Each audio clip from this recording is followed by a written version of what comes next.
Une carte du monde normal montre des pays, des frontières, des capitales. Il existe une autre carte, beaucoup plus petite et beaucoup plus décisive. 6 lieux, parfois larges, de quelques centaines de mètres à peine. Et cette année, pour la première fois peut-être depuis des décennies, tous les 6 ont été sous tension presque en même temps. Voici le tour du monde des endroits qui décident, bien plus que n'importe quelle capitale, si votre carburant coûte plus cher la semaine prochaine. Deux de ces verrous, tu les connais probablement déjà si tu suis cette chaîne. Le détroit d'Ormuz, par lequel transitait 20% du pétrole mondial avant que l'Iran ne le réduise à un couloir unique. Et Bab el-Mandeb, entre le Yémen et Djibouti, où 15% du commerce mondial passe sous la menace des Houthis. Ce qu'on n'a peut-être pas assez souligné jusqu'ici, ces deux crises ne sont pas restées isolées. Elles se sont propagées sur 4 autres points du globe qu'on n'avait jamais couverts. Premier arrêt, le canal de Suez. Depuis 1888, la Convention de Constantinople garantit sa libre navigation, en temps de guerre comme en temps de paix. Un texte vieux de plus d'un siècle qui protège le canal lui-même, mais pas sa route d'accès. Le 8 juin 2026, les Houthis ont de nouveau interdit aux navires liés à Israël d'emprunter la mer Rouge. Une zone où aucune neutralité ne s'impose à un acteur non étatique. Résultat chiffré. L'Égypte a perdu près des 2 tiers des revenus du canal depuis 2023, environ 10 milliards de dollars envolés. Et fin juillet 2026, Reuters a rapporté que Suez pourrait devenir la prochaine cible directe des frappes iraniennes, notamment parce que l'Arabie saoudite utilise déjà cette route, via Yanbu, pour contourner la fermeture d'Ormuz. Suez ne subit donc pas une seule crise. Il en subit deux à la fois, celle qui vient de la mer Rouge et celle qui vient, indirectement, du Golfe. Deuxième arrêt, Istanbul. Depuis 1936, la Convention de Montreux donne à la Turquie le contrôle total du Bosphore et des Dardanelles, le seul accès maritime entre la Méditerranée et la mer Noire. Le 28 février 2022, 4 jours après le début de la guerre en Ukraine, la Turquie a fermé les détroits aux navires de guerre des pays non riverains. Une décision qui tient toujours, 4 ans plus tard. Mais un projet menace de tout changer. Le canal d'Istanbul, porté par Erdogan depuis 2011.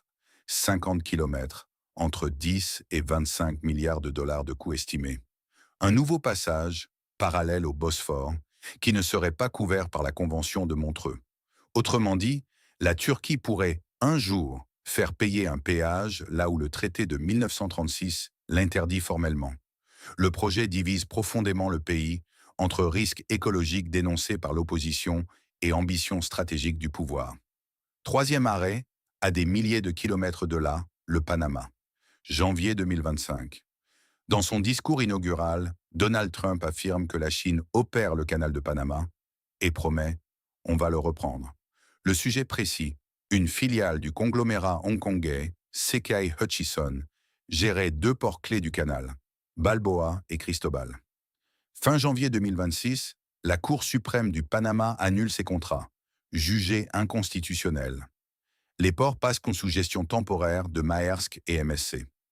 Pékin dénonce une décision totalement ridicule, promet que le Panama paiera un prix élevé et ordonne à ses entreprises de geler leurs projets dans le pays. Une victoire nette pour Washington, obtenue sans un coup de feu. Mais une victoire fragile. La Chine reste de loin le deuxième plus gros client du canal et le Panama reste dépendant de sa flotte marchande. Dernier arrêt, Gibraltar.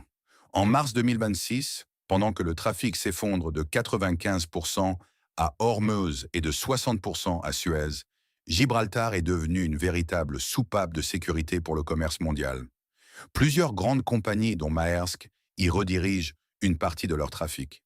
Mais ce petit territoire de 7 km² porte lui-même ses propres tensions. Depuis le Brexit, Londres et Madrid négocient son statut. Un accord signé en février 2026 supprime la frontière terrestre avec l'Espagne. Et en toile de fond, une tension plus ancienne encore. Plusieurs analyses évoquent la façon dont la proximité migratoire avec le Maroc est devenue, selon certains, un levier diplomatique informel entre Rabat et Madrid. 6 lieux, 6 mécanismes complètement différents. Une fermeture militaire à Ormuz, Une menace de milice à Bab el-Mandeb, un traité vieux d'un siècle à Suez, une convention de 1936 à Bosphore, une bataille juridique et diplomatique à Panama, une soupape sous tension à Gibraltar. Je ne peux pas affirmer que ces 6 crises répondent à une seule et même logique mondiale. Les causes sont locales, à chaque fois. Mais le résultat, lui, est le même partout. Un monde qui a construit l'essentiel de son commerce sur une poignée de passages larges de quelques centaines de mètres. Et 2026 est peut-être la première année où le monde entier en a pris conscience en même temps. Théâtre des nations, abonnez-vous pour comprendre la carte du monde qui se joue en ce moment.